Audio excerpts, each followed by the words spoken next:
नमस्कार, आपका स्वागत है। दोस्तों, भगवान श्री कृष्ण कहते हैं, इस संसार में जन्म लेने वाले प्रत्येक जीव की मृत्यु निश्चित है। मृत्यु एक ऐसा सत्य है जिसका सामना सभी को करना पड़ता है। कोई मृत्यु पर विजय प्राप्त नहीं कर सकता, किंतु यदि कोई मनुष्य जीवन प्राप्त करके अच्छे कर्म करता है तो निश्चित ही उसकी मुक्ति हो जाती है। उसे फिर से इस मृत्यु लोक पर जन्म लेना नहीं पड़ता है। जो मनुष्य इस नश्वर संसार के मोह में पड़ जाता है, वह बार बार मृत्यु लोक पर जन्म लेता रहता है। जो भी जीवात्मा मनुष्य रूप में जन्म लेती है, उसके ऊपर 16 संस्कार किए जाते हैं और उसका अंतिम संस्कार मृत्यु के बाद किया जाता है, जिसका महत्व सबसे बड़ा है। मनुष्य की मृत्यु के बाद उसके परिजन उसका अंतिम संस्कार करते हैं। जिस व्यक्ति का अंतिम संस्कार शास्त्रों में बताई गई विधि से नहीं किया जाता है, उसे कभी मुक्ति नहीं मिलती है। वह प्रेतात्मा बनकर मृत्यु लोक पर भटकता रहता है। गरुड़ पुराण में मनुष्य की मृत्यु के बाद किए जाने वाले सभी कर्म कांडों के बारे में बताया गया है।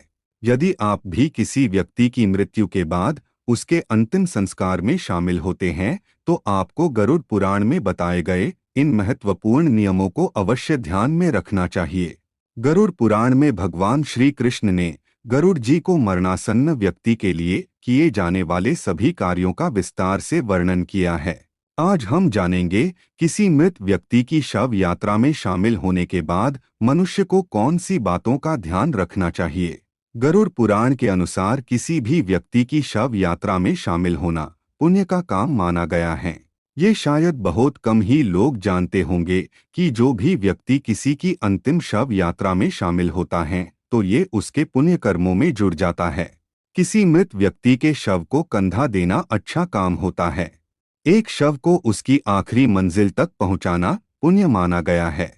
किंतु शव यात्रा में शामिल होते समय तथा किसी मृत व्यक्ति के शव को कंधा देते समय शास्त्रों में बताए गए महत्वपूर्ण नियमों का पालन अवश्य करना चाहिए, अन्यथा व्यक्ति को अशुभ परिणाम प्राप्त हो सकते हैं।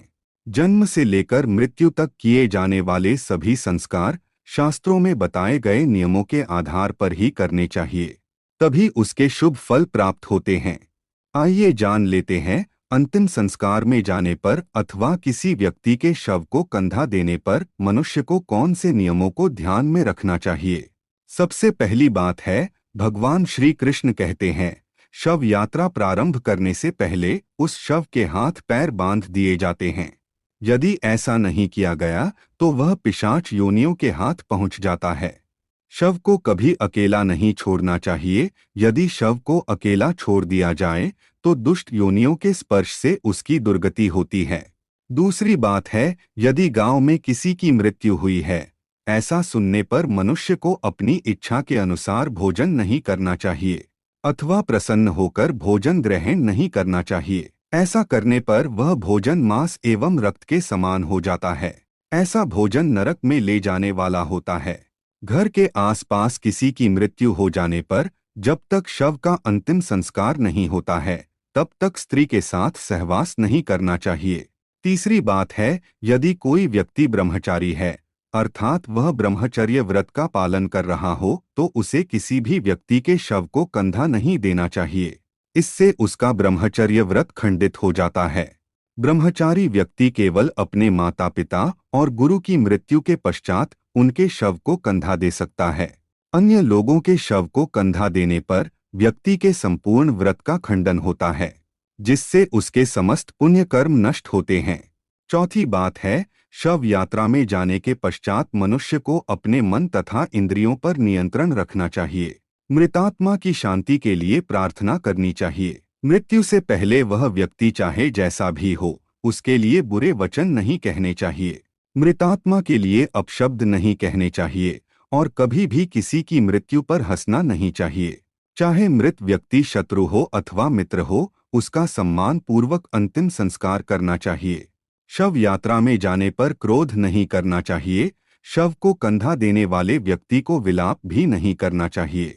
मृत्यु के पश्चात उसकी आत्मा की मुक्ति की कामना करनी चाहिए और ईश्वर का ध्यान करना चाहिए। शव यात्रा में उत्पात करने वाले, हंसने वाले तथा क्रोध करने वाले को महापाप लगता है। पांचवी बात है, अंतिम संस्कार करते समय मृत आत्मा को कभी पुकारना नहीं चाहिए। उस मृत व्यक्ति को सुखपूर्वक विदा करना चाहिए। उसे कभी वापस आने के लिए नहीं कहना चाहिए। मृत्यु के पश्चात वह व्यक्ति ईश्वर के सानिध्य में चला जाता है। अब उससे आपका कोई संबंध नहीं है। यदि उस मृत आत्मा को कोई पुकारता है तो वह प्रेत रूप में आपके साथ चला आ सकता है। प्रेत रूपी प्राणी अपने ही परिजनों को दुख देता है, इसीलिए मृत व्यक्ति को कभी पुकारना नहीं चाहिए। छठी बात है, शमशान से लौटते समय कभी पीछे मुड़कर नहीं देखना चाहिए।